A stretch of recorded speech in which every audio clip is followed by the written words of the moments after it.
Hello everyone, and welcome to the final part of my Truman Show analysis, where we examine the social and cultural aspects of the Truman Show that still make it relevant to this day, if not more.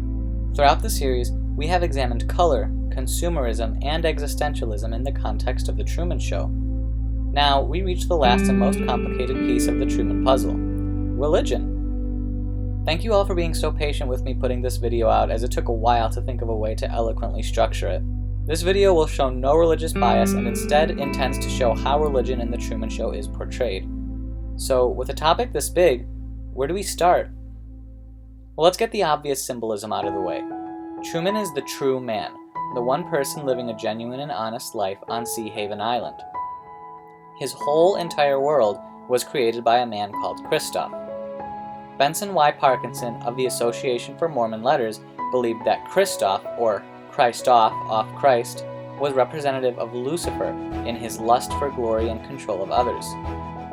Truman was initially and unknowingly under the control of Lucifer, being used for personal gain until one day Truman decided he didn't want to conform anymore.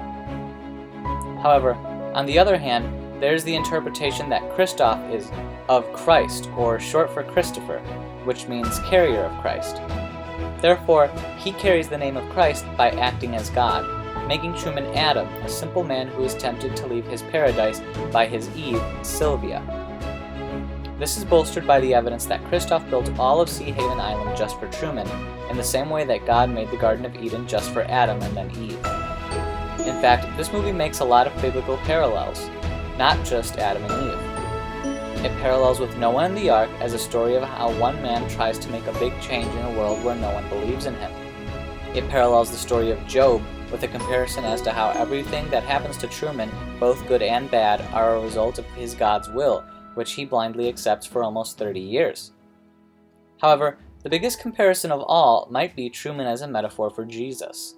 We mentioned earlier how Truman seems to symbolize the one true man, the only person living a genuine and honest life. Truman is the Jesus of the story, at least in a backwards way. Truman is closely followed and watched by everyone who understands that he is special and rises above everyone else, while simultaneously being just a normal person. Throughout the film, everyone roots for Truman as he grows, but begin to respond with backlash when he does things they don't like. This leads to the metaphorical death of Truman as a show, where just as Jesus fell while carrying his cross, Truman falls while trying to keep his boat afloat. The whole movie ends with Truman literally spreading his arms as if being crucified in front of his creator, and then dies. Or rather, kills the show. Also, Truman walks on water, which helps contribute to this theory. However, there is still quite a distinction between Truman and Christof in terms of morality, and who is portrayed as having the correct morals. What is Christof's deal anyways? He definitely is more power-hungry than the God most religions have described, more of a Yahweh of the Old Testament than the Father of the New Testament. I mentioned earlier how one theory on the film based Christof as an evil Lucifer-like creator rather than a godlike one. Well, in Cartesianism, René Descartes' philosophical system, there is this concept of an evil demon, capable of altering one's perception of things. As Descartes put it, "I shall think that the sky, the air, the earth, colors, shapes, sounds, and all external things are merely the delusions of dreams which he has devised to ensnare my judgment. I shall consider myself as not having hands or eyes or flesh or blood or senses, but as falsely believing that I have all of these things." Very similar to the film, right? To put it simply, the evil demon is sort of like an anti-god, a conceptual representation of Cartesian doubt. Cartesian doubt, also known as systematic doubt, is, to put it simply, a process of growing skepticism, questioning the truth of one's beliefs, which is essentially the entire premise of the movie. Not really totally related, I just thought that was interesting. A final analysis to be made from the film is that it represents a person's journey through general religion, as in from being born into religion into becoming atheistic. Truman is a fresh baby when he is born right into the show, immediately molded by the staff and crew's production and idea of what would be a compelling life for him.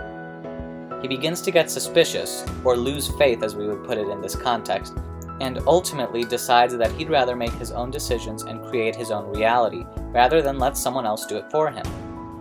And in the end, Truman really did go after it, discovering whatever mysterious truth lied beyond that dark and ominous entryway, completing Truman's journey. I hope you all enjoyed what was probably an extreme over-analysis of one of my favorite movies of all time. Thank you for your time and attention. I really like doing this and want to make sure I put out the best for anyone who watches. I'll see you next time when we, haven't really decided what I want to do yet. But until then, have a good rest of the day.